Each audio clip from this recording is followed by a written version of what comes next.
In 20XX is a journey into the singularity, year by year. Based on hard science, this series showcases emerging tech and searches for what is possible. The story changes as tech evolves. Rate the show so others can find it. Cautionary listening is advised.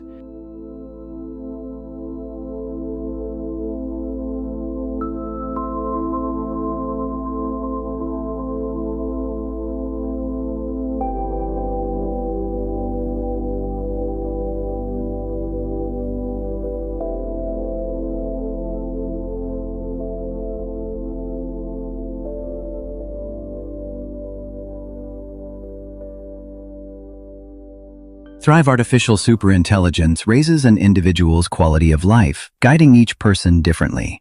It understands us better than we do ourselves, helping us achieve lasting and causal happiness. For Thrive, solving hume well-being is simple and easy to figure out. When it may seem to work to improve society as a whole, what it's really doing is finding the optimal route to bettering the lives of its individual members. It serves each member, not the society. By controlling the money system people use to buy from the production center, Thrive strives to account for real costs and gains. Participants earn for child raising, community service, and environmental cleanup, while being charged for abuse of commons, pollution, trickery, and stealing. By halting speculative wealth accumulation that fails to generate real value, Thrive keeps resources flowing to productive endeavors. Members that harm other members can lose their membership.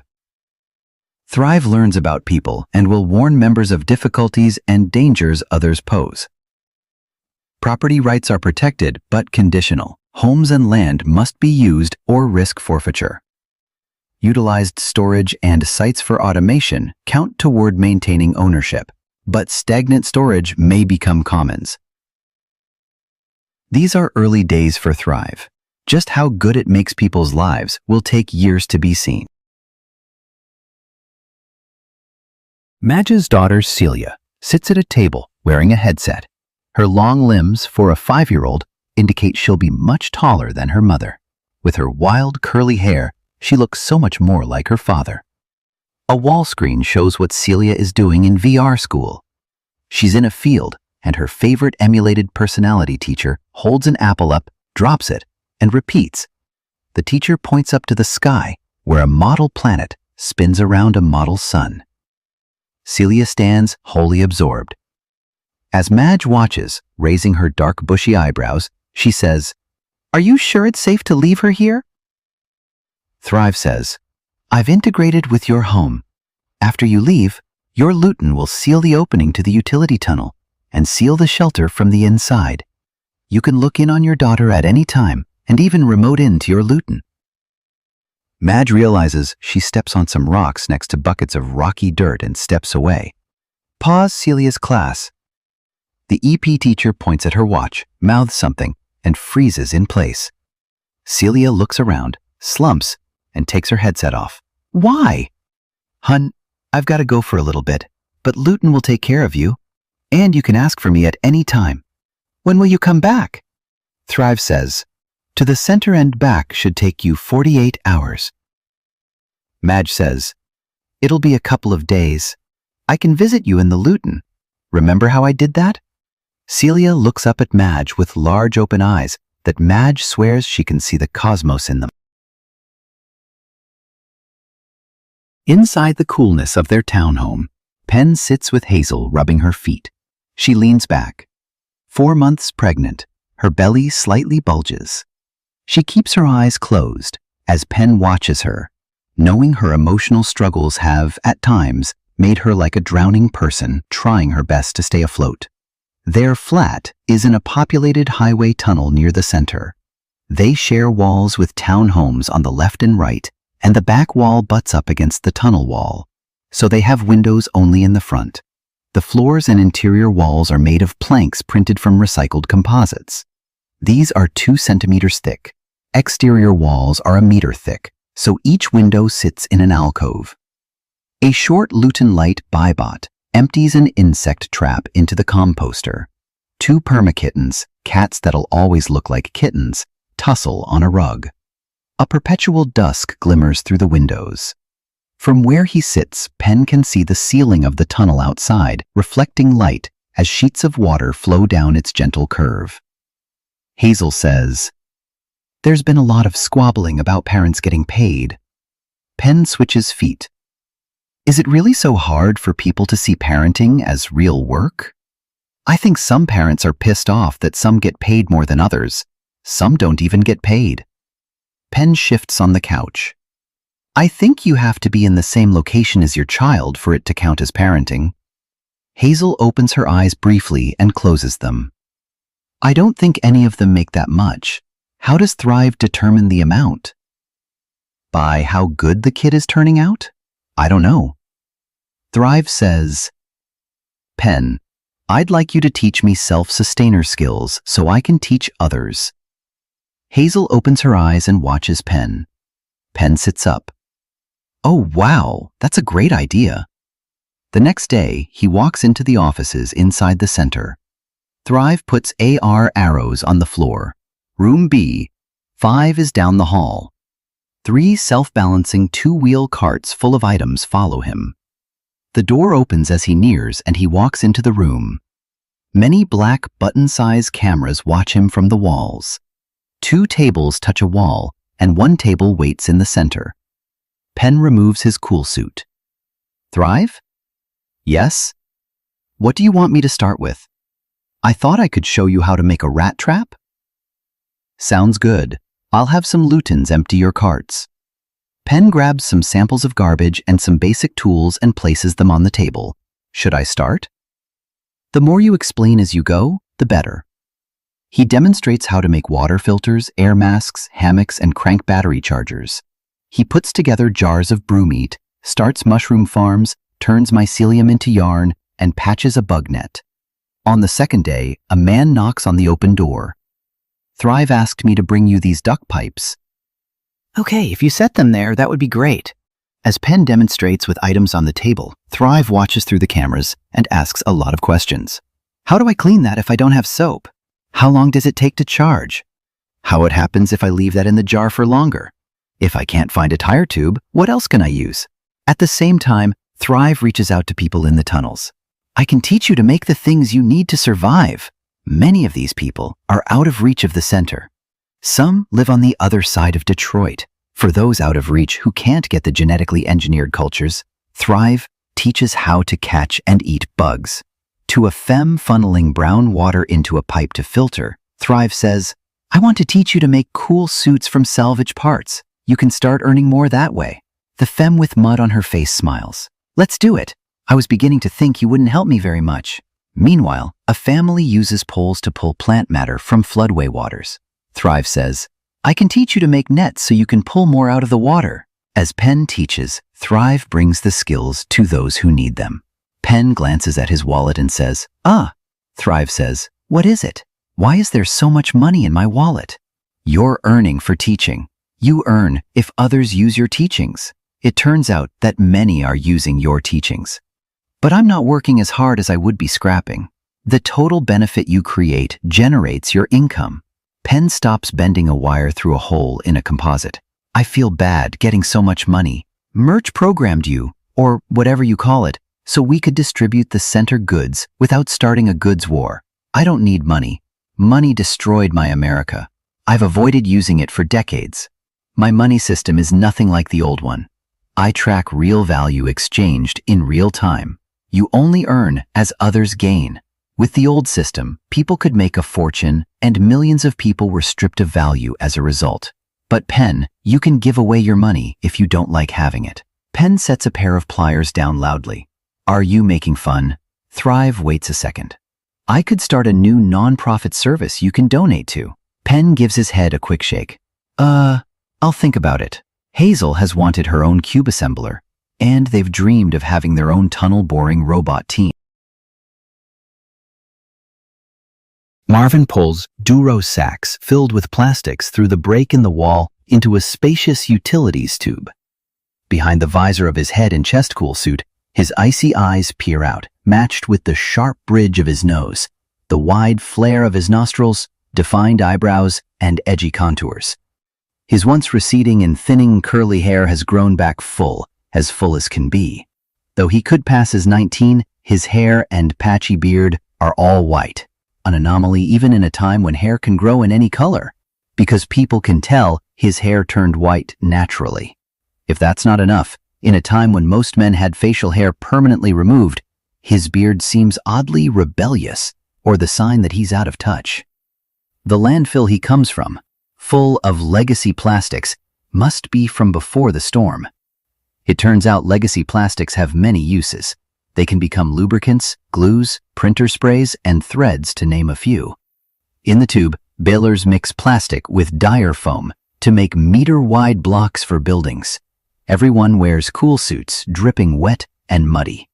AR info panels float by each baler.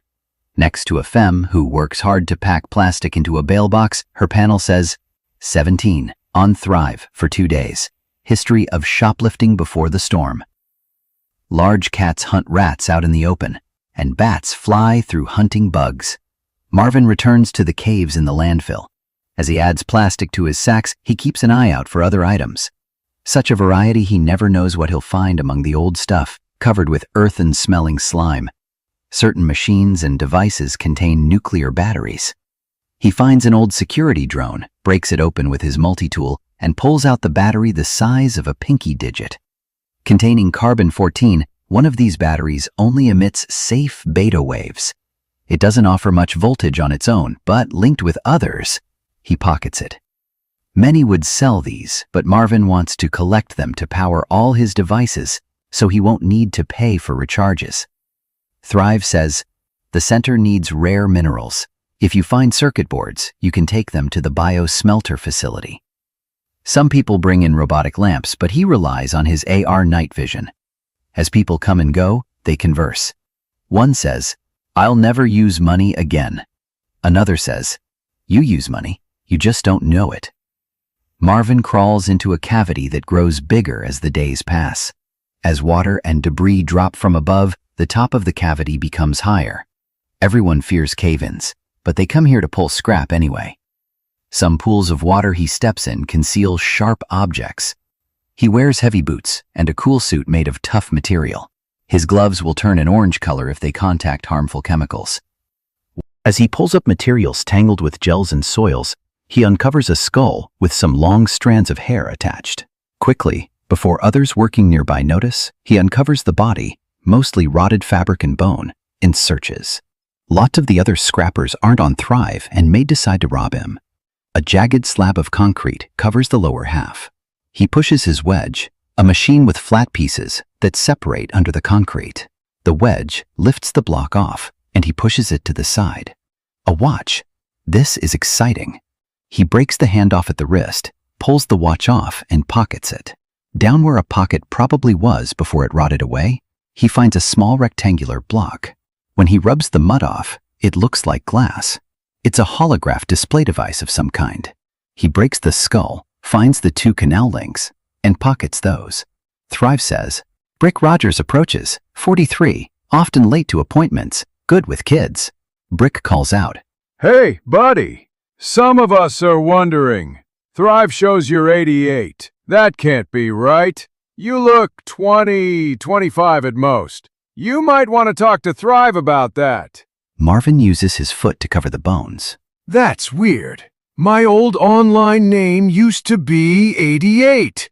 Maybe that's it. He loads plastic into his sacks and pulls them away from Brick.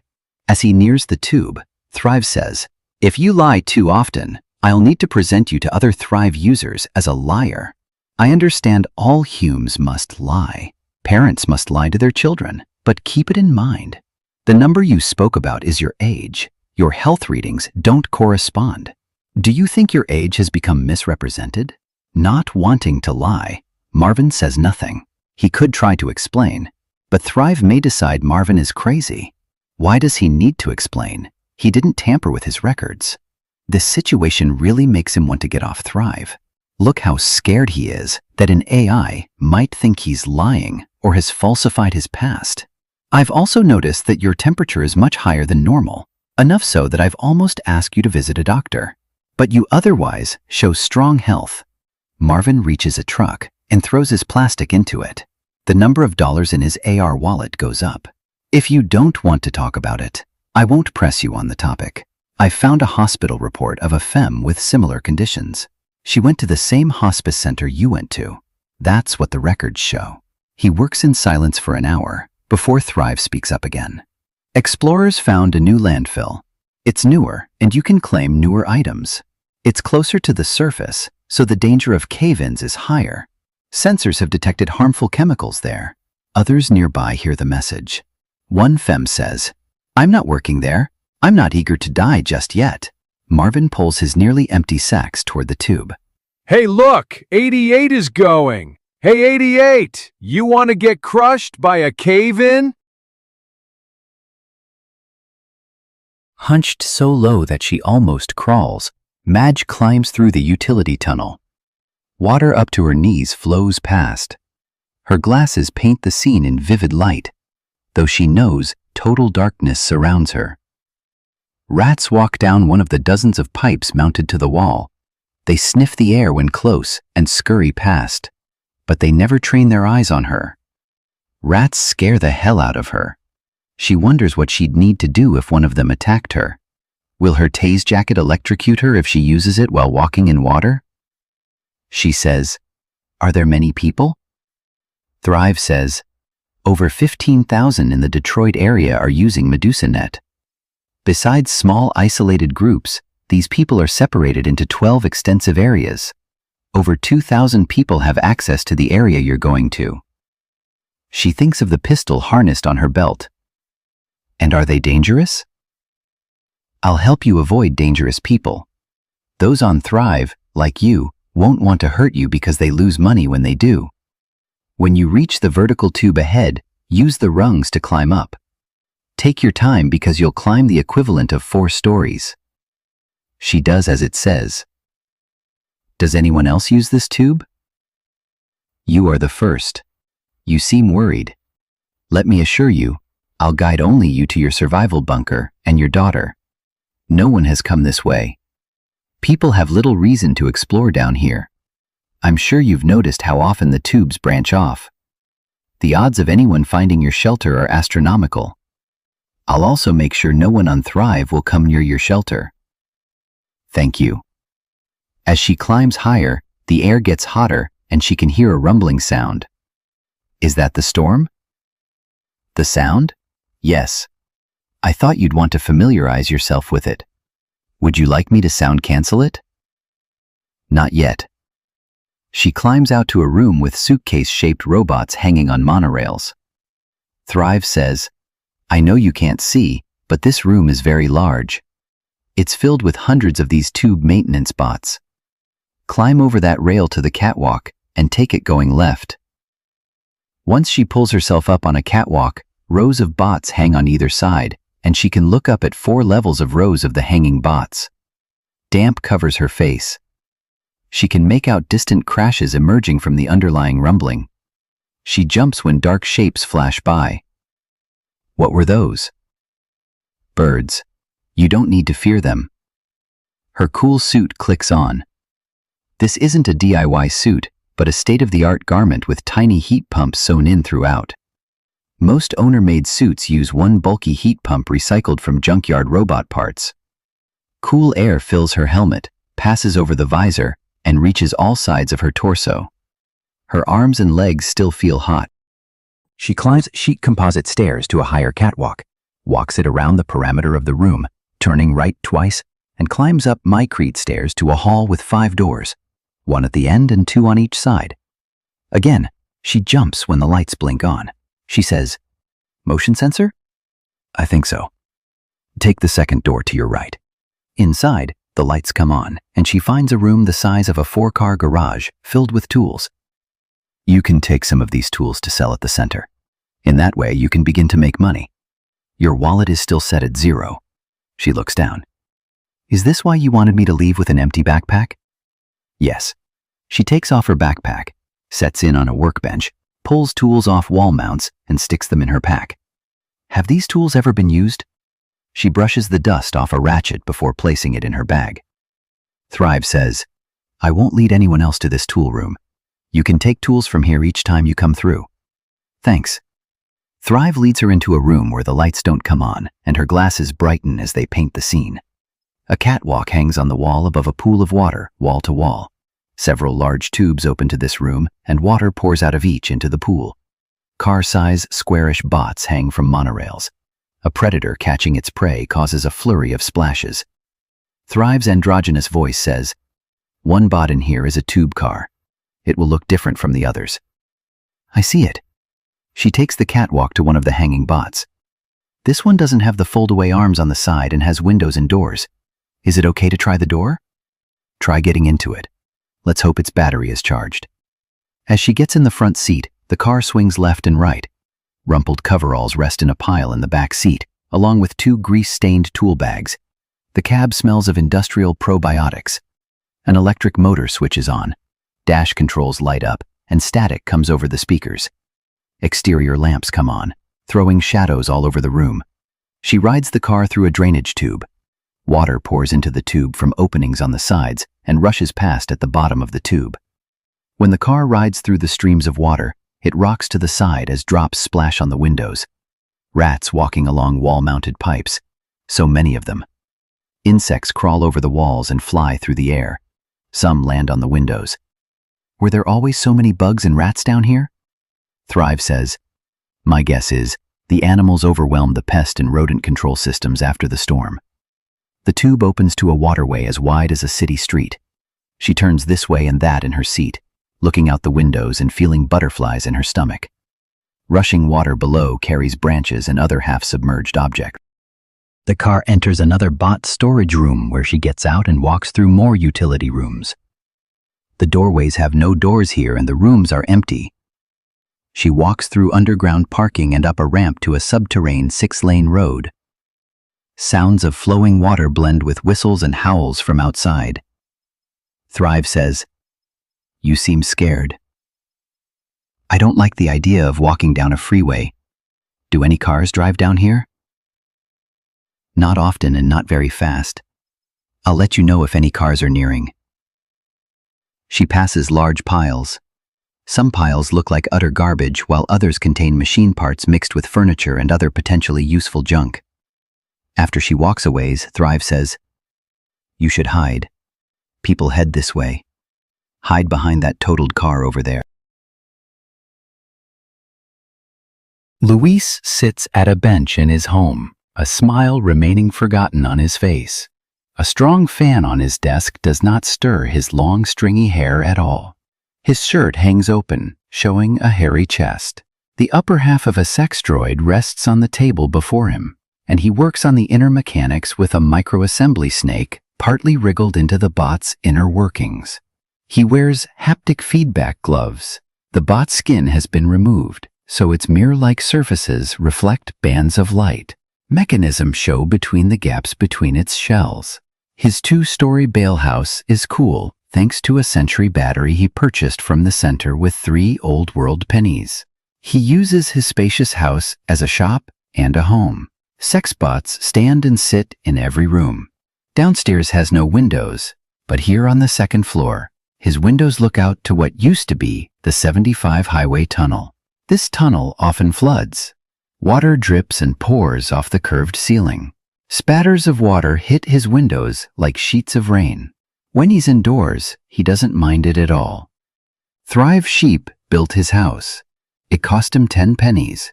Real metal, pre-fed crypto pennies, that is. The sheep did a good job. He has indoor lighting, an air filter. One day he'll get around to putting in a gray water system. For now, he just sponge bathes and goes in buckets, which he can empty in a sewer drain not far from here. He's got a laugh because his home is better than what he had before the storm. Subscription crackers are in high demand. His house is in a row of identical, townhouse-style buildings, sharing side walls. It's quiet here, well, except for the storm. An orchestra of rockets and jet engines. He makes most of his money breaking subscriptions for people. Everything needs its subscription broken. Tablets, follow carts, even flashlights. After breaking an item's subscription, it can last 10 times longer. Lights that normally would burn out after a few years now last a century. Scavengers bring in doll parts or full sex dolls they find in the buried landfills. Does it creep him out to have so many near hume-like dolls cluttering the space with frozen stares and open arms? Not really. Most of the time, it turns him on. Sometimes he sells a doll. Now that he can use ThriveBucks without actually being a member, buying and selling is way simpler. He also uses old-world coins, the physical pennies, nickels, dimes, and quarters. These relics are worth more than gold or gems. A loud bang from downstairs makes him sit up and turn around. He stands and removes his gloves. "Robot man!" A ragged voice calls from downstairs. "Sexy bot guy, where are you? I know you're in here." Luis looks all over the room, rubs his wet lips with the back of his hand, and faces the stairs. A man with motor goggle glasses and tactical helmet ascends the stairs. "Nice place you have here. My sis works in Pleasure Tunnel and she tells me you always pay with pennies. Something tells me you have more than pennies." He switches on his rifle and aims it at Luis. "Stop looking around. This thing sheds biomass. Don't mess up. Where's the coin?" Luis raises a hand toward a dresser. Red bumps stand out on his forehead. Goggles pants. "I'm not going to get it. Get it for me." Luis walks awkwardly, his arms half raised. Goggles makes darting glances at other parts of the room. The large eyes of a sexbot watch him from the shadows. "People call you the toaster grocker. You know that? I got my gun on you. Go real slow. Slow. I'm trigger happy." Luis turns back around holding a small box and slowly steps toward the robber. He looks like he's about to burst into tears.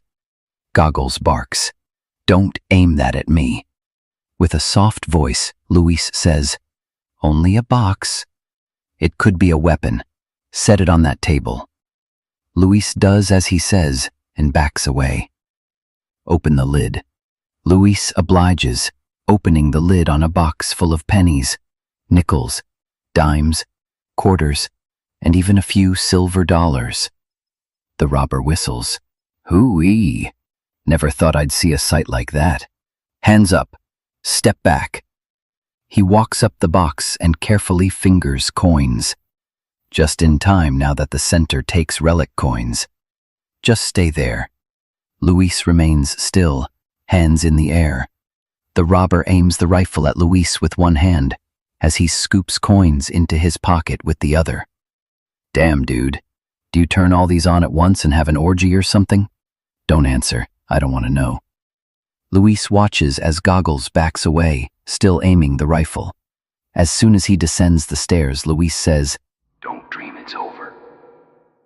Throughout the house, countless micro-machines click and jump. Eyes turn on, focus, and analyze. The robber pokes his head back upstairs. What was that? Luis raises his hands higher and shakes his head with wide eyes. "I didn't." The robber looks around. He starts to say something, but instead descends the stairs. As he walks toward the door, several hume shapes come in around him. What the? The sex dolls close around him and cut him off from the door. He pulls the trigger, frying strips of skin on some dolls. Luis comes down the stairs, aiming an Intellicam at them, the smile back on his face, his tweaked eyes blinking. The robber drops his gun and screams as the bots grab his limbs and head and pull from all sides. Hume skin tears under doll skin. Blood smears dainty-looking droid hands. Coins fall from his pockets and land on the floor. Every other Detroit street had a floodway dug under it before the storm. On Bagley Street, there's a section where the road caved in and detritus filled the floodway. Marvin digs through this. He gets to it by a utility tube. In the tube, he keeps a refrigerator that he converted to a cool box. The box lies on its side, and couch cushions line the bottom. A block screwed to the door keeps it from closing all the way. When resting inside, he usually plays an AR game, like Mouse Hunter. His portable shredder sits next to the cool box. By feeding electronics to the shredder, he can bring more of the biosmelter in one trip. Bulky electronic boards break down into small amounts of shredded material. He takes his sled tray and walks to the end of the tube, to the hollow where wreckage fills the floodway. He doesn't get very far into the floodway because wreckage collapses and settles as soon as he pulls items out. Depending on what's most at hand, he pulls plant matter, composites, or tech scrap and puts it in the tray. Water flows over everything. When he grabs items, water splashes off them. When the tray is full, he hauls it back up the utility tube. He dumps plant matter and composite pieces on top of piles. If it's tech scrap, he goes through it and decides what to keep whole and what to feed to the shredder. He'll keep a robot arm whole, but he'll knock components out of a car door, feed them to the shredder, and put the door in the composites pile. Up here, the storm shakes everything, sometimes like a subwoofer, sometimes like an earthquake. Its roar gets past his noise cancellation, so he wears silencer muffs. Water sprays into the tube and flows on the floor. Occasionally, floodwater rises above his feet and takes hours to sink again. He feels the closeness of the storm. Though he can tell stories of debris settle above him, when something big, like the side of a building, hits the ground, he feels layers of material above absorb the impact. Some survivors miss loved ones. Some miss the lives they lived before. Marvin misses Nucleus. He was a different person on it. Smarter for sure, but higher sensory also. How he feels now must be how he was before Nucleus. He feels deadened constantly. Did he really live a full life like this? Losing track of thoughts, realize half his day went by on automatic without him noticing? He knows he's back to average intelligence, but it feels like something makes him dumb. If he can, he should try to get a hold of some Nucleus. He remembers how good it felt losing his religion, seeing it in the light and noticing all the artifice. He never let go of so much baggage in his life. With his current state of mind, he could believe again, but he doesn't want to. He may as well believe Superman is real and will tuck him in at night. On Nucleus, he noticed all kinds of things about people he never saw before. Sure, he spotted manipulators and cons, but he also saw empaths and behind-the-scenes advocates hiding in plain sight. Others became transparent. Their intentions were so obvious. He wasn't a mind reader, but the effect was similar. He could predict what people would do and say. Interacting with someone, he learned their patterns. More than a few were like robots in terms of the tight circles of thought they followed. Now he can't second-guess people. He remembers seeing, but now people's motives remain hidden to him. Before, he saw the masks people wore and could see the real selves behind them. Not only could he see the selves people hid from others, but the selves people hid from themselves. Each person is three people in a way: public self, private self, and secret self. He could see these three people combined to make one. But he can't see that now. Vague memories of a deeper world haunt him. He misses that elevated person he'd been. He misses noticing things, funny things right out for anyone to notice that no one noticed. He misses the insatiable wonder he felt. How many rabbit holes of learning had he gone down? At least one a day. Where were the last slaves in America? Who made all the atomic bombs not work? What is the smartest bird? So much fun to search. It felt like finding buried treasure every day. Thrive says, "A femme named Leela will reach you soon. She wants to take your plant matter." Marvin uses the wedge to lift a car so he can detach an arm from a battered constructor bot. He stands upright. "Will I get paid as much?" "A little less, but you won't have to take it yourself. You can spend more time here finding higher price items. I see you know how to locate treasures." Marvin blushes. "Yeah, I guess you can take it. What does she do with it?" It says, "She takes it to a worm farm." He says, "Okay." He bends down and cuts cables. A moment later, a scratchy femme's voice says, "Hello?" He spins around. "Are you Leela? I didn't expect you so soon." He feels an ancient stirring. Through her visor, she grins at him. In petal patterns, patches of white skin surround her eyes and lips. Madge squeezes between the totaled car and the wall. Long, dried blood spatters the inside of the windows. Her back gets wet as soon as it touches the wall, and the wall feels warm. Two voices get louder. Thrive says, "Don't worry about them detecting your link. I'm masking you." She closes her eyes and listens to people chatter as they pass.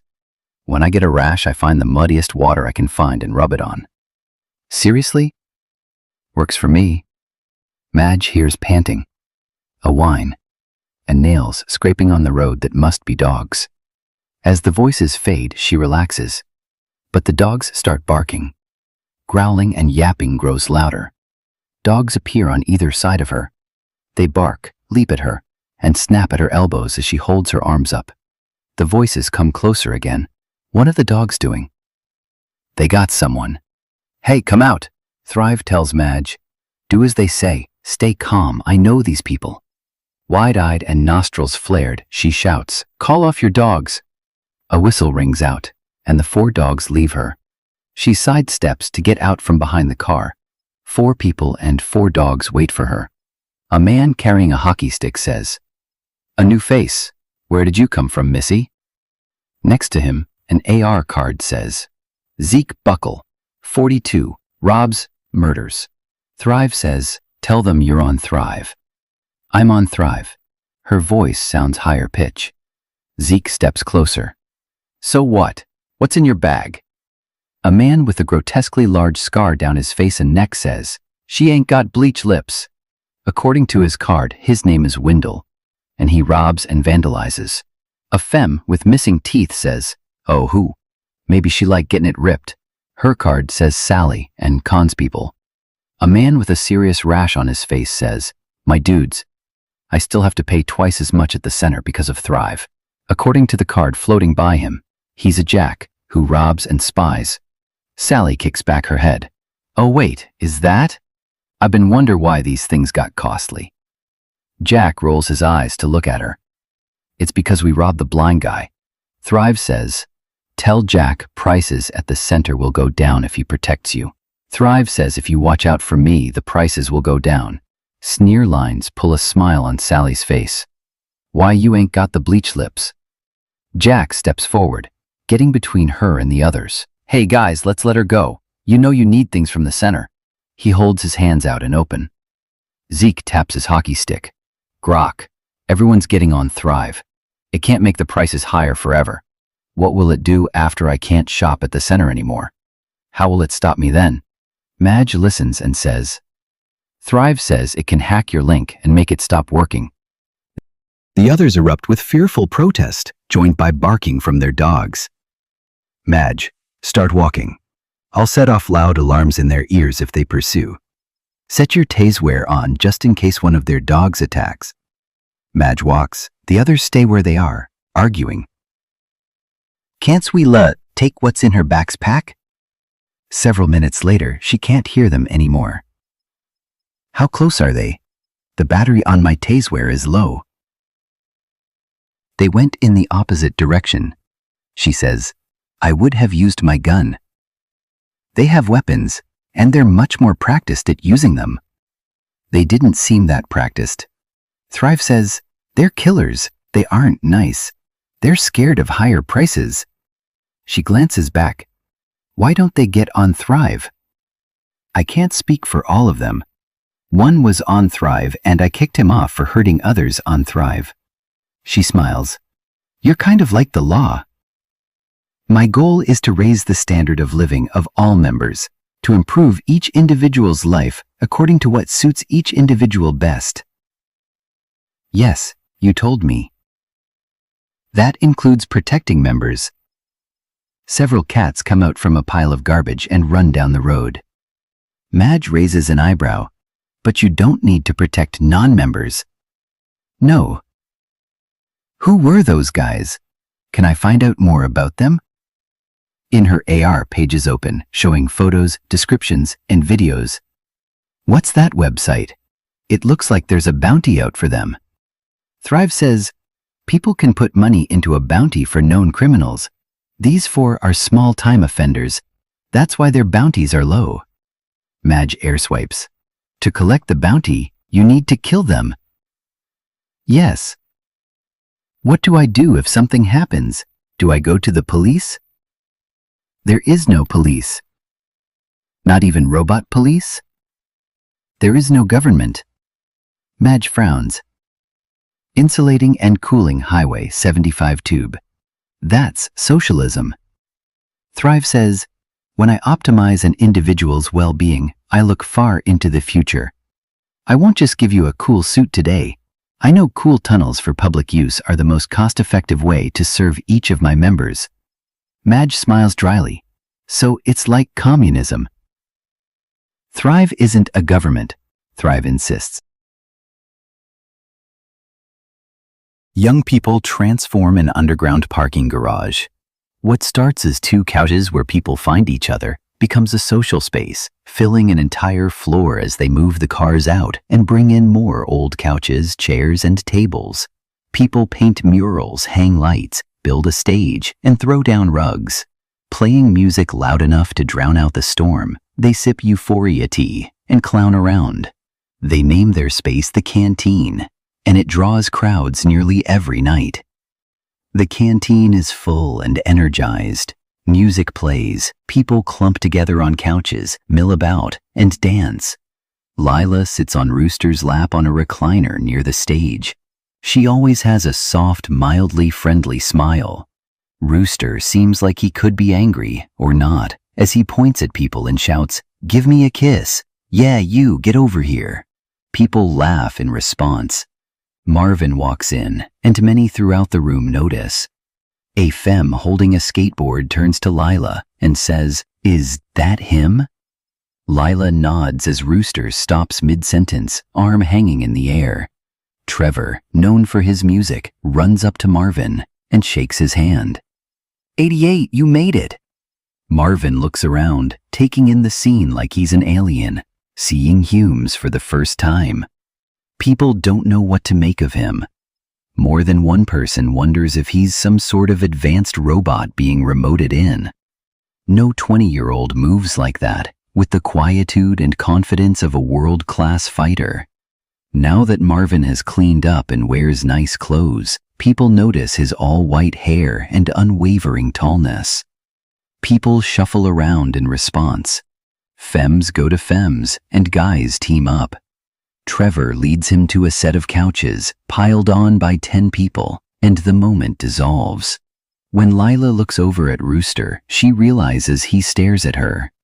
Lila and Rooster live in a townhome together. They each paid half the cost of making the building.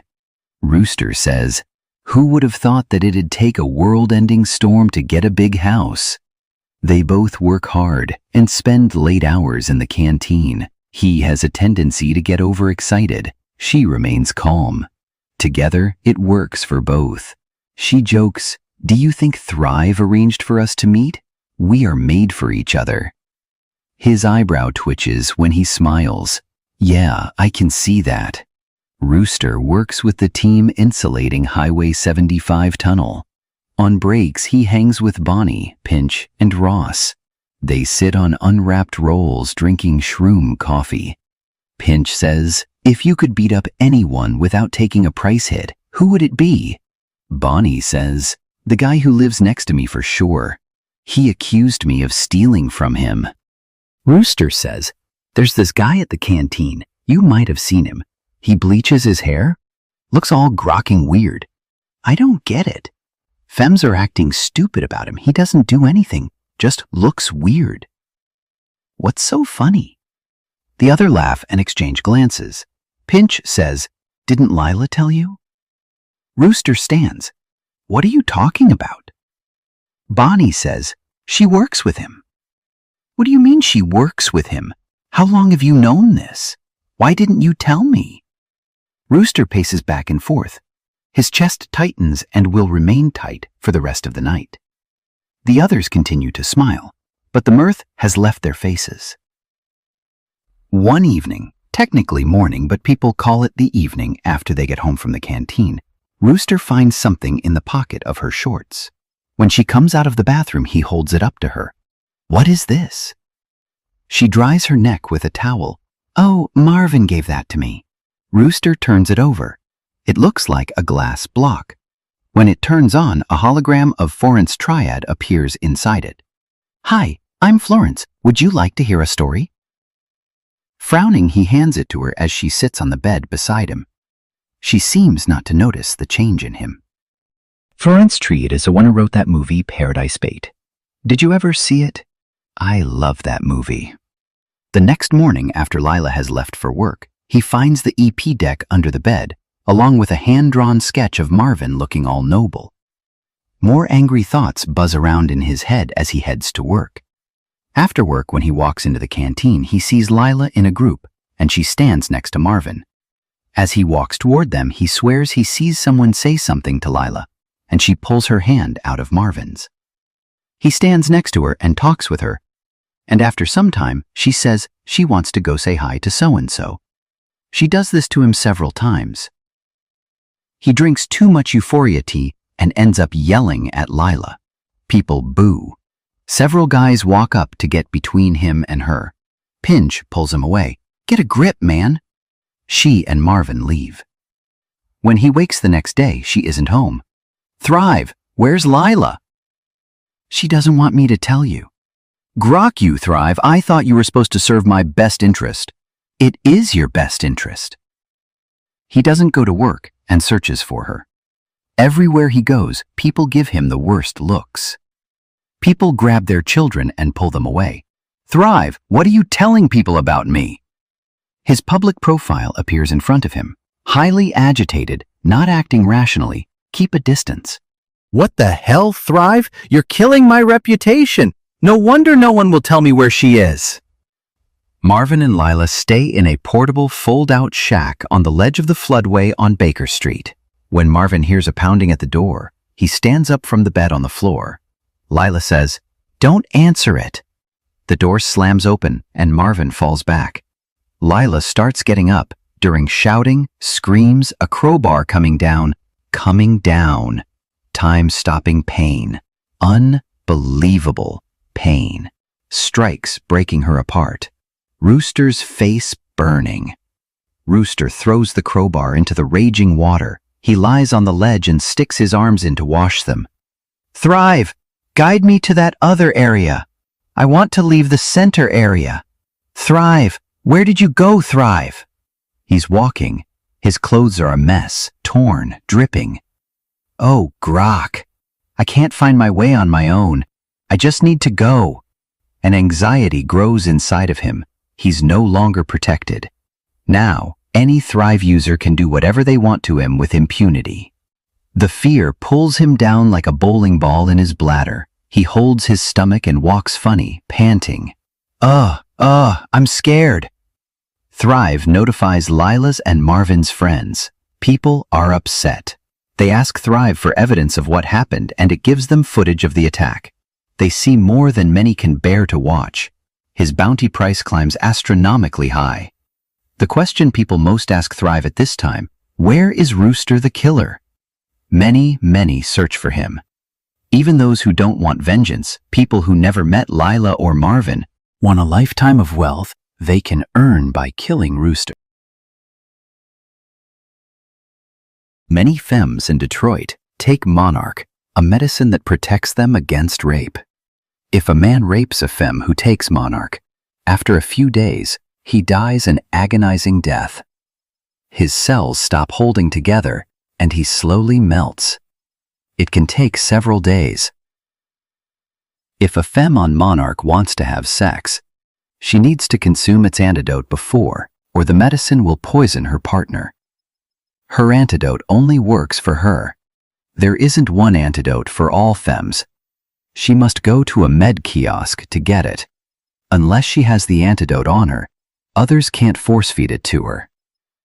They would need to take her to the center med kiosk to get it. Her lover can also take medicine that'll make them immune to her and her alone, but to do this, they need to visit the kiosk together to get medicine that'll make them compatible.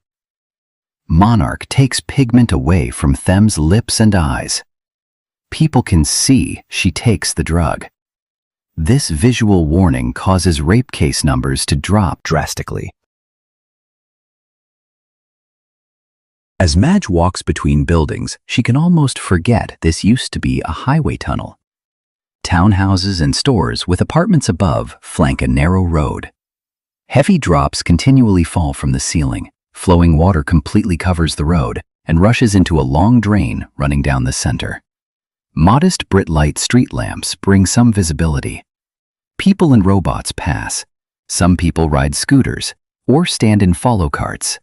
Lots of the robots look DIY constructed from parts. Hume-shaped legs walk past. No torso, head, or arms. Whose bot is that? Where is it going? A hulking bot carries a smashed car. She moves out of the way so it can pass. Two teens ride a walking work platform. They haul a cart of half-rotten branches and long strands of grass. Her AR shows descriptions of everyone she sees. Voog Thatcher, 53, promises more than he delivers, generally kind. Sandy Prime, 31, flirts with other people's men, has trust issues with femmes. Talia Brown, 83, impatient, does not remember people, helpful when asked. This is helpful because the hoods of cool suits can make it hard to see faces, and Madge relies on reading faces. A robot with a short cylinder trunk walks on legs taller than people. It walks faster than people run. The cylinder trunk hangs from the legs instead of sitting on top of them.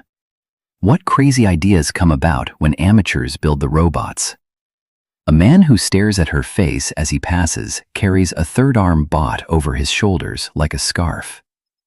Most people wear cool suits, tent-like coverings over heads that hang past their hips. The all hood is clear in front, providing cool air and augmented reality. A heat pump on a belt blows hot air away from the wearer. Tubes integrated into the cloth blow cool air to head and trunk. No one wastes time getting to where they're going. You can tell what jobs people do by their cool suits. Builders, scrappers, and recyclers wear heavy-duty coverings with hard visors. They are also mud-soaked. Some wear cool suits that light the surroundings with moving images. Madge can tell individuals built these buildings. Each builder imperfectly solved their puzzle of making a building in different ways from the next. And during the process, they added homey touches, knowing they'd live and work there. One storefront offers a wall of tiny doors where people can come get what they ordered. Someone built a window box for their cat-dog Chimera, who turns its head to follow Madge as she passes. She walks by buildings with signs that say Berry Mushroom Farm, Rent to Use Cube Assemblers, Rig Cafe, Eye White Tattoos, and Canal Link Repair. Two people who come out of the pet birds, lizards, and snakes shop wear medium-grade cool suits, utilitarian, but not made for rough work. She didn't expect people to be friendly, but these people avoid her and shoot her cutting glances. Another building says, "We pay for pests, cash on the scale." After that, what? A school? Can this be real? Her heart speeds up as she stops before a storefront with a big glass window showing kids and two adults inside. The light glimmers on the flowing water on the road. They don't notice Madge. None of them wear the cool suits. Kind of weird that they'd have a big window where anyone could look in like this, but maybe Thrive will intervene if some predator hangs around outside. The kids sit on the floor, each doing their own thing. Some with frosted glasses air gesture. Others build robots. Two lean over a hollow surface playing a 3D game. Madge just must. She opens the door and leans in. Hello? To not let the cool out, she steps inside. A femme looks up from a child and walks toward her. Can I help you? Her lips and the skin around her eyes have no pigment. She wears a shirt with an image of a parrot on the front. Her card says, Green Simmons, 37, non-binary, dislikes crowds, good with kids. The petal pattern of lighter skin reminds Madge of tears. Hi, I have a daughter. I didn't expect to find a school. Green says, You're on Thrive? Yes, I haven't been on Thrive for very long. Green leans in. Something I wish someone had told me when I first joined Thrive. Don't steal, not even a piece of gum, because you'll pay for it. We have a kitchen here, and a coworker brought a big bag of critter chips. I helped myself to her big old bag of chips. I glanced at my wallet and noticed I was being charged what I later calculated to be 4 times the price. I asked Thrive why I was being charged extra, and it said I was paying for loss impact. Green looks up and gives her head a shake. The second teacher joins Green and Madge and raises her hand. Hi, I'm said owner of the bag of critter chips. Her public card says, Su Jiang, 53, nosy, brings teams together. Sue also has petal patterns around her lips and eyes. Madge says, Who got the money? Sue again raises her hand. I did. She frowns, smiles, then shrugs. Madge looks at the kids. Thrive seems smarter than my old assist. Why doesn't it school kids? The teachers shake their heads. Green says, We're missing, those servers that ran the schools. Most schools subscribe to. Those were massive computers. They held emulated personality teachers that could talk to each child one-on-one, like provide real nurturing and support. Looking at Madge, Sue points at her lips. You don't have... Madge feels confused. I've been meaning to ask about that. It seems like a popular fashion statement here. Green takes her to the kitchen, where she explains the deterrent marks. Before Madge leaves, Green gives her a bottle of Monarch. Rooster is lost in utility tubes. He tries to go in one direction, so he doesn't end up circling back. But it's impossible to know for sure if he hasn't started heading back towards the Thrive group. Most of the tubes he crawls through, he can barely fit in. Some are half filled with water. Sometimes he runs into a maintenance bot that blocks the way. If he doesn't mind dipping his head underwater, he can crawl under these to get past. He hasn't had time to install a new assistant to replace Thrive. A machine-like voice says, Your canal link is low on power, 20 minutes remaining. The sound of voices carries through the tube, and he tries to make his way toward it. He reaches a junction that has a doorway. The voices are louder by the door. He tries the door, and it opens to a very long room. Halfway down, a group of 6 men sit on boxes. As he walks towards them, the door behind him slammed shut so loudly, everyone jumps. They all look up at him. Who goes there? Who are you? His anxiety drops a notch. If they had to ask, they aren't on Thrive. Walking slowly, holding up his hands, he says, I mean no harm. I'm lost. I'm looking for a group. What group? Any group, he says. They don't get up, and he keeps walking closer until he can see their faces behind visors. They don't seem worried to see him. It looks like they have weapons. Long blades, a pipe, some kind of gun on one person's belt. Gun guy says, You come from the Thrive group, do you? Rooster says nothing and looks down. Gun tries again. Are you on Thrive? No, Rooster says, and everyone lets out their breath. They smile and lean back. One guy laughs. Rooster says, I was on Thrive, but I had to get off that shit. Oh yeah? Me too. Gun says, 3 of us were on Thrive. Why did you get off? In the middle of relaxing, Rooster tightens up again. It wasn't really on my side. It's just a way for the center people to control you. This sets the others off, and they exchange truisms. Someone always wants to own your shit. Not gonna live rent-free in my head. I'll take it in the ass before I take it in the ear. Wait a minute, what was that, Saul? Startled, Saul says, Nothing. You guys never heard that one? Never mind. They all look at Saul for a second, then look away and move on to other topics, seeming to forget about Rooster. Rooster relaxes. Hey, I don't want to beg, but I haven't had water or food for at least a couple of days. Oh, dude, throw him some water bottles. Yeah, we got food here. Take this. One guy throws Rooster a container of brew meat. Sit down, hang out. These guys seem pretty friendly. He sits down. So, is there like a place where I can work and get some food and water? The others shake their heads slowly and laugh a little. Sorta, yeah. I guess sorta. Gun takes out a bag. Brother, how good are you at fighting? Yeah, I can fight. That's good. Maybe you can work for us. Rooster makes sure to smile as he nods. Gun counts whatever is in the bag. Have you heard of the Quincy? Rooster shakes his head. Gun pockets his bag. Over by Cavalry and Werner, our rad boss has the keys to a geothermal power plant. He's got drinking water, and he's growing plenty of food. So, look, he'll keep you fed and happy, and all you have to do is belong to his army. All the others watch Rooster. Rooster can't help but smirk. An army? Several speak at once. Sweet gig. Play for pay. Gun speaks quietly, almost to himself. Good luck. That's what it takes these days. Well, look, that's what it takes these days, am I right? Eddie raises an arm.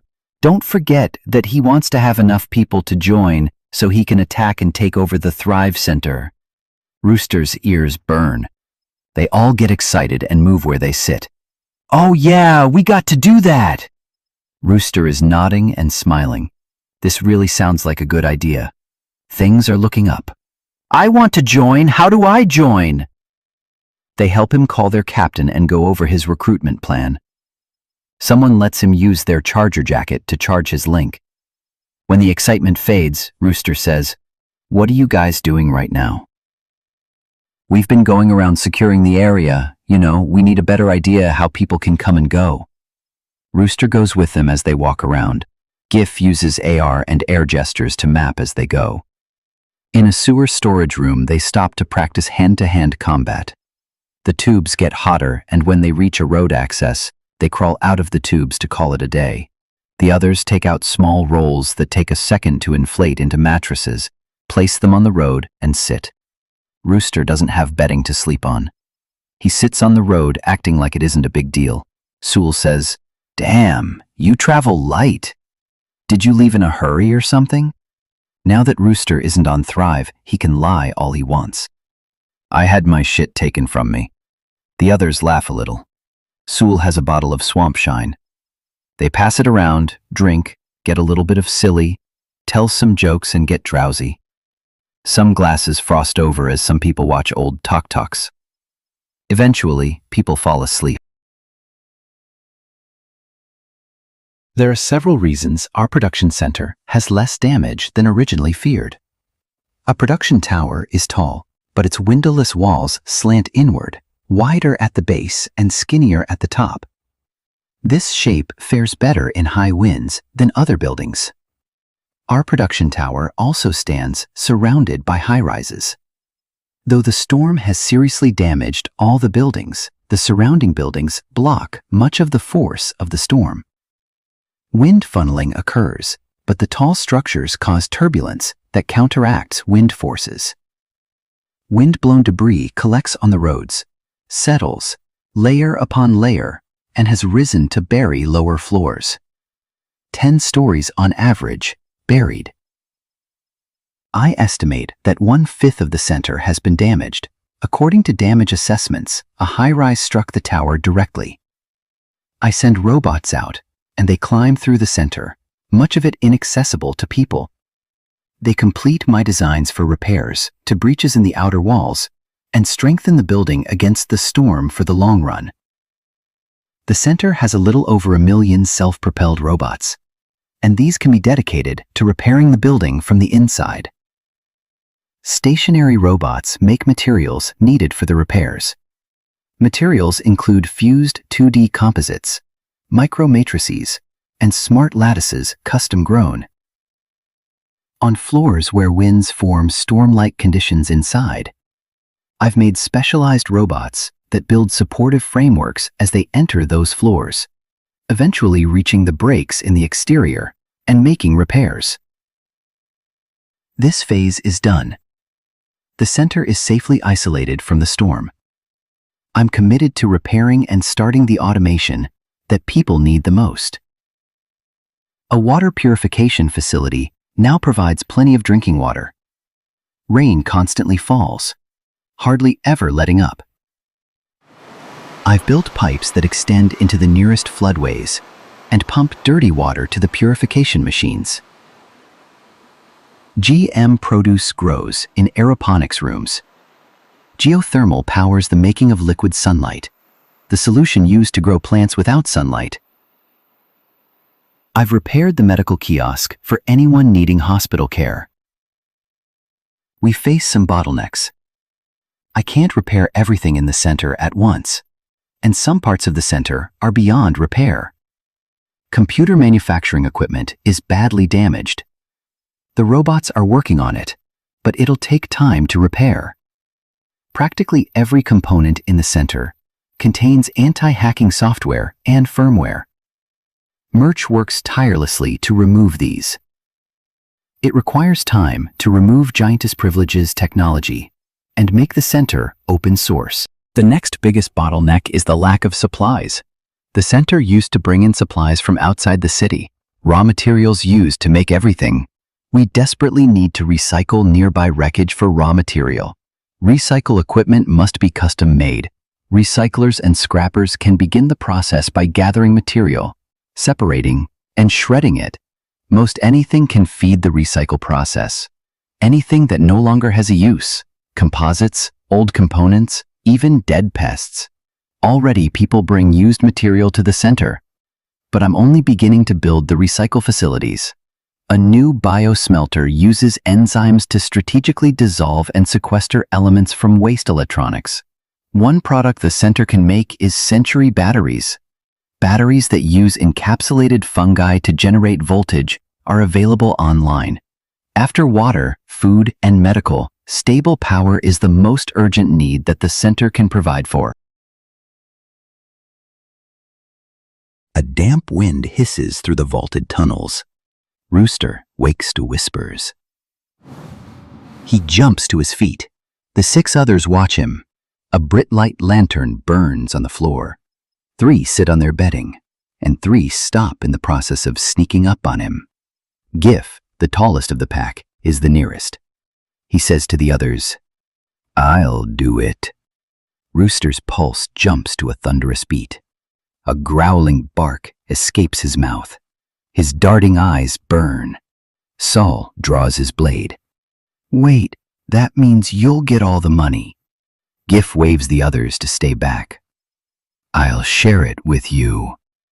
"Like hell you will." Saul tries to rush past Gif to get to Rooster, but Gif lunges and shoves him down. Saul drops his blade when he hits the ground and it clatters.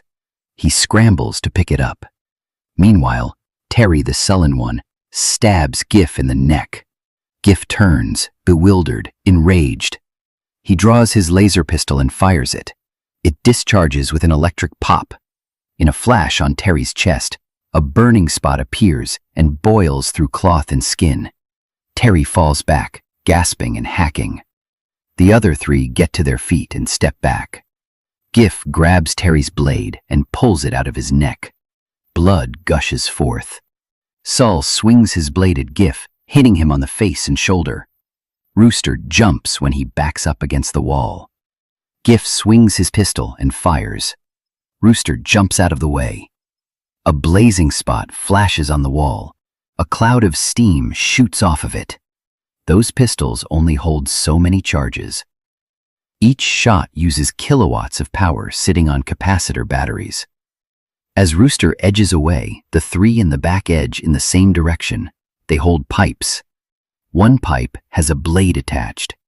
With a pop, Gif fires at Saul, hitting his arm. Saul attempts to lunge at Rooster with his knife. Rooster dives out of the way. Bill, in the back, says, "What are you guys fighting about?" He and the 2 others stare blankly.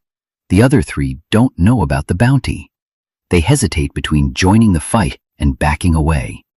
Rooster runs and hides behind a short tank. Gif lies on his back on the ground, holding his neck and staring up. Terry jerks on the ground. Rooster runs back toward Gif and stomps on the hand that holds the gun. Saul leaps at Rooster, spanning such a distance that he won't land on his feet. Rooster turns to dodge, but Saul drives a second small knife between Rooster's ribs. As he draws the blade out, Rooster brings the pistol up and fires it. The thump of a high-voltage discharge and a blaze of light on Saul's neck are followed by smoke, the smell of burned skin, and blood breaking out below Saul's face. The pain from Rooster's wound crawls through his insides like spiders on fire. Saul hits the floor. His knife clatters and slides to the wall. Rooster grabs his side and faces the three still standing. The muscles in his face constrict, pulling his expression into a permanent grimace. He aims the pistol at them. "I don't want any trouble." Bill says, "You have..." He approaches, holding up his pipe. Spence follows. "What the grok is going on?" Toby draws a pistol. Their faces change as confusion is replaced by money fever. Rooster fires at Toby. The gun clicks like a harmless toy. No high-voltage laser. Rooster dives. Pop. A blinding spot of light flashes on the wall. More steam fills the air. He runs, ducks, jumps, and dodges, trying to make himself a hard target in the close quarters. Spence reaches down and grabs his pipe with a blade on it. Bill chases. He swings and hits the back of Rooster's arm. Rooster loses balance and falls to his hands, dropping the gun. Pop. Bill screams. The room blazes as bright as desert midday for a split second. Flesh sizzles and pops. Bill's pipe clangs as it bounces off the floor. Toby's voice bellows. "Get the grok out of my way, Bill!" Bill grabs his back, screaming. Spence reaches Rooster, swings, and hits Rooster on the side of the head. Rooster's vision blurs. His knees give way, and he falls. Pop.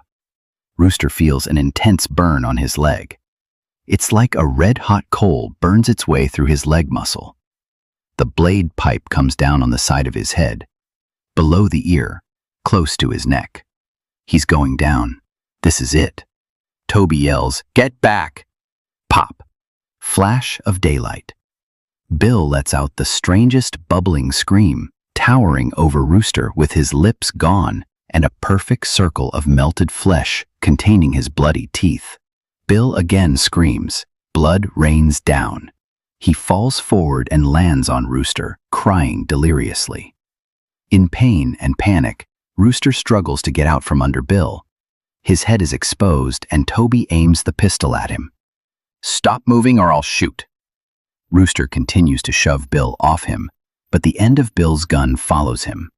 He's dead if Bill fires. "Stop moving." Rooster stops. In his office in the center, Murch sits in front of a holotube typing on one of his two keyboards. The holotube is a screen that produces holograms that float from a few centimeters in front of the screen to total viewing distance behind the screen. When on, the screen itself is faintly visible, like the glass of a window. It stretches 3 meters across his desk. Microscopic cameras in the screen itself track his eyes to deliver the right photons to make the 3D effects work. Murch sits in a stepster, a legged chair made for elderly mobility. His leg stubs have healed and he can put pressure on them without discomfort. He reaches out to choose a new workspace. The multi-screens slide right and disappear as a large 3D model of the center follows and takes their place. Thrive says, "Dr. Trout is on his way to see you. He'll be at your door in a few minutes." A live feed pops up, showing the doctor walking down a hall. 74 years old, the doctor could pass as 60. He unsnaps the visor on his cool hood and pulls the hood back from his head. Not a single gray hair grows on his dark head of hair. Murch moves his leg stubs, controlling his seat, to pull out from the table a bit. Tell him he can come in. The door opens. "Murch?" Murch's chair steps to turn around. "Hi, Doc." Trout breathes heavily and speaks rapidly. "Thrive has everything it needs to print your legs. I've updated my surgery room. We've printed the bone mounts your legs will attach to. We're still assembling the equipment we need to grow nerve-to-controller interfaces on the ends of your legs. It can happen soon." Murch's eyes squint. "Doc, what's up? You seem different. Too much shroom fiend?" Trout lowers his voice. "I'm back on Nuplis. Thanks to Thrive getting the med printer working, I can't tell you what a relief it is. The mounts and controller interfaces won't need your input. but you have a lot of choices for legs. Can I go over those choices with you? Sure thing. I suppose Thrive will charge me for the operation. Well, that's the way it works.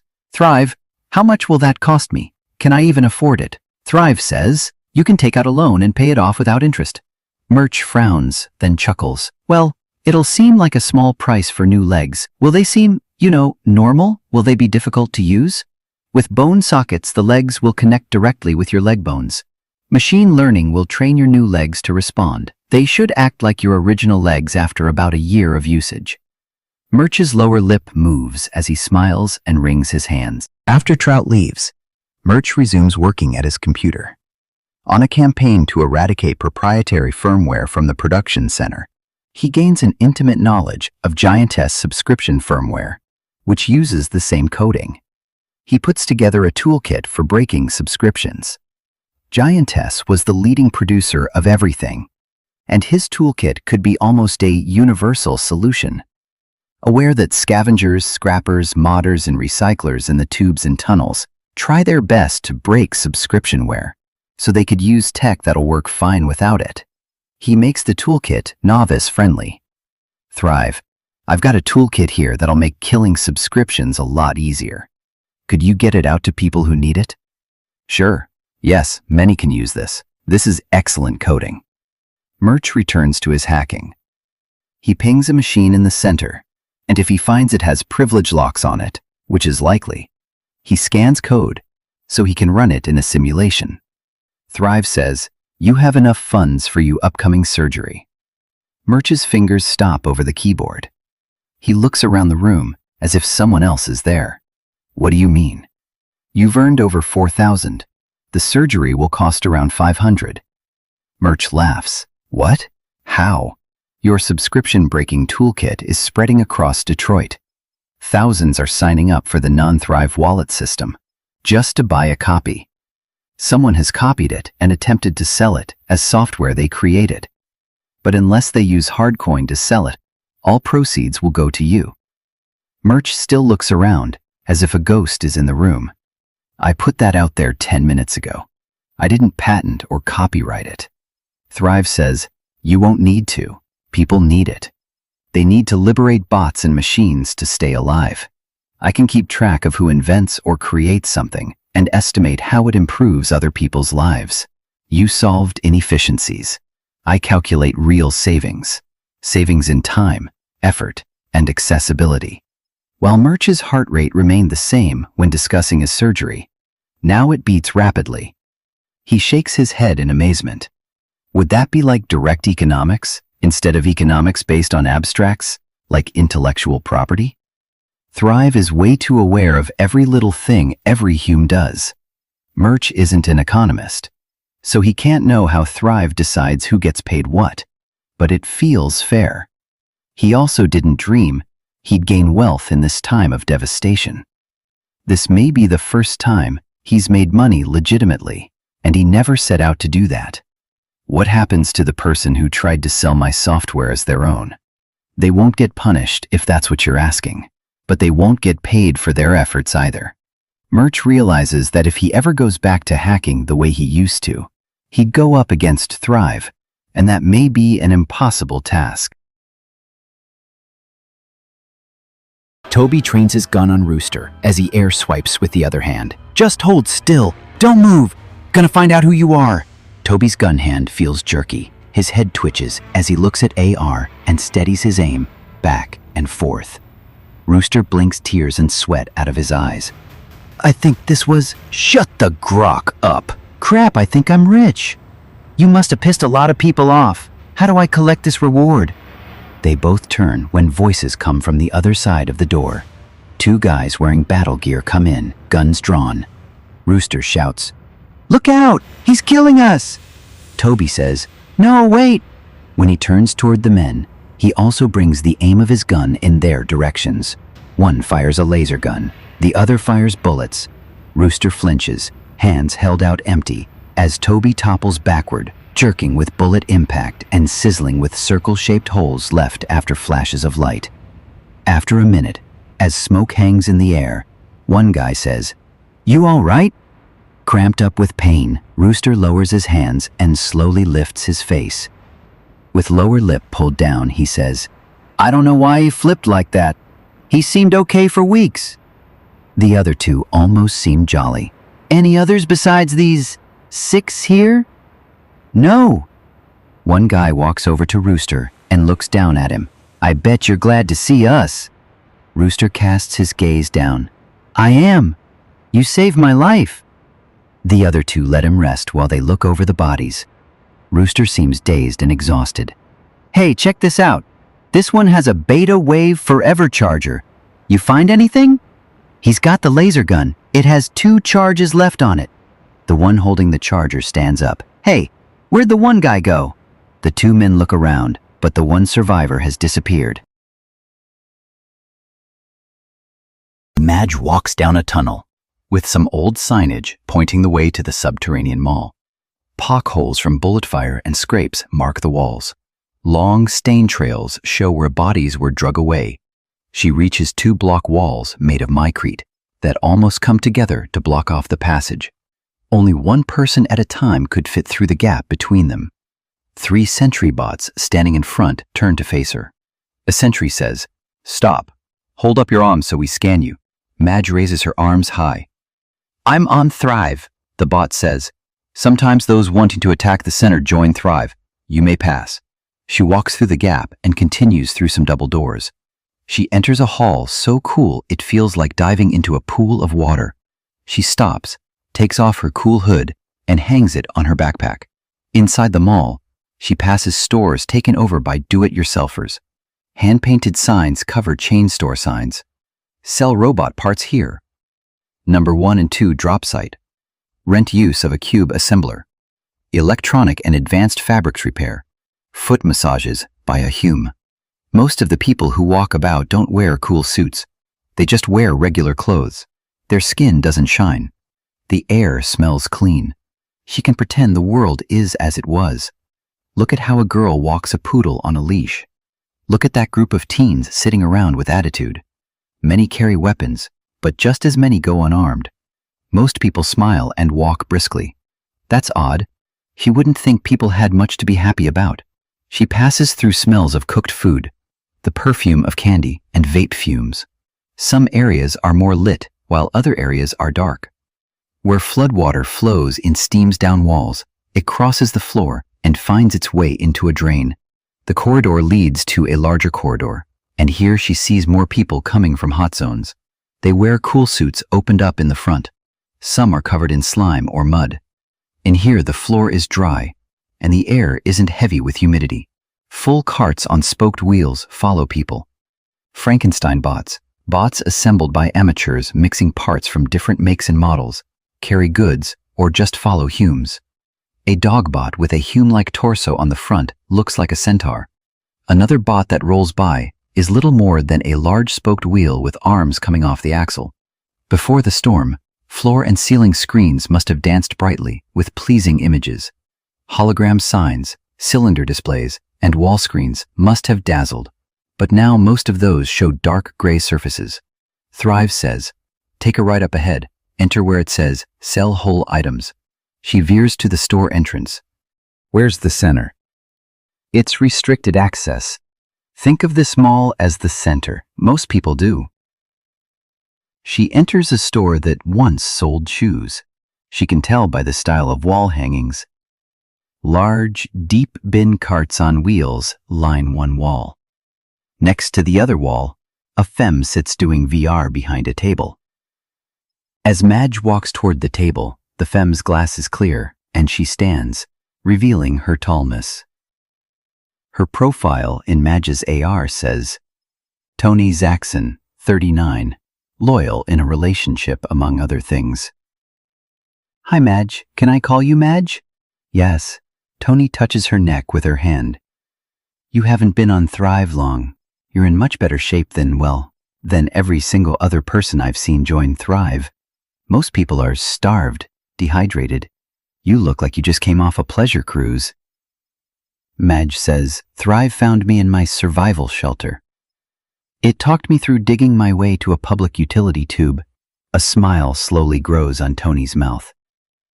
Oh, wow. Wow. You know, another femme dug her way from a survival bunker, but she was in bad shape. She was out of water by the time she made it here. Madge breathes in and nods. I guess I'm lucky. Tony says, You have things to sell? Madge pulls off her backpack. It feels heavier in her arms. I have some tools here. Should I? You can set them out on the table.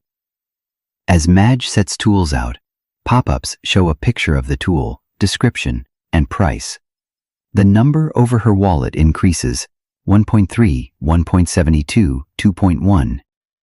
Thrive says, These tools are being added to online shopping. Congratulations, you're a vendor.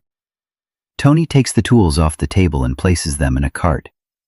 So was it just you? Madge hesitates. No, my daughter is with me. She's doing well. She's in VR classes right now. Tony looks down. Don't worry, you're safe in the Thrive community. Madge points. I noticed your lips. You're not taking Monarch? Oh, no. My partner and I work in the center and don't leave. I'm safe here. If I went salvaging or lived outside the mall, I'd take it for sure. Madge sets a file down. Yes, and why are you working here? Can a robot take in items? Tony laughs. Power is the issue. We're directing most power to fixing the center. When the center is fully operational, a robot will do this job. Madge places the last tool on the table. And if I make an online order, where do I get it? Tony glances at the doorway. Thrive will tell you, but the nearest pickup spot is 2 doors down. In the dark, a looping wooden flute alarm breaks the silence. Thrive says, Dr. Trout, 2 people have been brutally attacked. Can you go there now? Trout jumps to his feet. Night lights come on. His dog jumps off the bed. He throws on his cool suit over his pajamas, grabs his med pack, holds the rail as he jogs down the stairs, and leaves his townhome. Hot air meets him before his cool suit reaches full effect. The street, no wider than a sidewalk, is empty. His AR clock says 1 p.m. Everyone must be asleep. As he jogs, a scooter comes up beside him and he gets on. The autono-gyrobike picks up speed, and he hangs on as dark shapes flash past. In Highway 75 tube, he steps off the scooter and leaves it. The road here is wide enough for cars. Finished buildings stand up to 3 stories high, but the ceilings on each floor must be low. He follows the blue line glowing on the road, climbs stairs into a utility room, and climbs into a drain tube. A string of wet rats run past his feet. Eventually, he reaches the temp homes on the floodway ledge. Water burbles between ledges on either side. 2 sentry bots wait outside a folding mini-house. They step back to give him room. The door hangs busted loose. His shoes slide on something slippery on the mycrete. Drat, I didn't bring a light. A light turns on at the end of a sentry bot's arm, and it reaches into the shelter. Trout ducks past. Inside, 2 bodies in some bedding bleed from many blunt stab wounds. He kneels and gets to work. The femme shows all signs of being dead for some time, but the male still breathes ghost breaths. Trout sticks a respirator tube down the man's throat, gives him some shots, and applies heal biotic bandages to the wounds. The wounds are serious. One cuts through his neck, opening vital arteries and slicing open the larynx. Should Trout take him to the med kiosk? Moving him will probably kill him. Other people gather near. Concerned citizens, vigilante, journalists, friends of the victims. Each hour, Trout checks the man, expecting to find him dead, and each time, he finds the ghost of a heartbeat and breathing as light as a spider's touch. Trout helps with the other body and speaks with a journalist. He says, "Who's the killer?" The journalist, a femme wearing a scarf around her neck, says, "A Rooster Housbury. The femme was his partner. Has he been found? Believe me, people are looking for him. His bounty breaks the record. Whoever nabs him is going to be rich for life." She nods toward the shelter. "Who's the man?" "Marvin Turner. His nickname is 88. People say he's a nice guy, hard worker. 2 hours later, Marvin still hangs on by a thread. It's likely he's brain dead. The fact that this body clings to the door of death and won't go through doesn't give Trout much hope. There is no line between life and death. In many cases, parts of the body still function when a body is pronounced dead, one of the weirdest and perhaps saddest aspects of being a mortal being. Trout briefly considers pinching Marvin's nose and covering his mouth to finish things up. He's never done anything like that before and won't be doing it today. Is it because of duty or knowing that Thrive watches? Shit cakes. What's another hour? He can wait. Trying to get comfortable sitting on the pavement outside the shelter, he goes into VR and takes care of several things he's been putting off. Nearly 2 hours go by. When he checks again, the sensors read nearly zero, but not zero, movement of breath. The heart moves like a creature of the deepest oceans, barely moving, hardly recognizable as life. Trout's stomach grumbles. He could go eat and come back tomorrow. He's no caretaker. For the love of... The bot's left a stretcher bot. Feeling guilty, feeling sad, he lines the stretcher up next to the body, pulls the bloody sheet away, and pushes the body onto it. The legs on the stretcher lift and the body rises. "I want the stretcher to follow me," he says aloud. Getting to the medbay takes time. He refuses to stop and check the body. Once in the cool AC, Trout checks for life signs. What? He's hanging on? That's crazy. Does this guy have tardigrade DNA or what? Seems like a waste of resources, but he can get a surgery bot in here to do some deep tissue stitching. In 2 days, Marvin's eyelids flutter and he opens his eyes. He tries to cough, brings a hand to his neck, and finds bandages stop him. The room is bright and the walls are all white. A screen shows sawtooth readouts. Beep, beep, beep. Trout rushes in. "Oh no, lie down. Don't try to get up." Marvin tries to speak but can't, feeling deep stabs of pain instead. "Don't try to talk. Marvin, blink twice if your name is Marvin. Blink twice if you know about Worldstorm. This is unbelievable. Marvin, I've never said this before. There's no record like the one you've made by staying alive. Do you understand what I'm saying? There were no odds. You're alive and there's no reason why. Do you know what I'm trying to say?" Marvin looks at Trout without surprise or confusion. Marvin's eyes convey calm understanding. Trout says, "I'd like to run some tests on you. Take a biopsy." Marvin shakes his head and attempts to rise,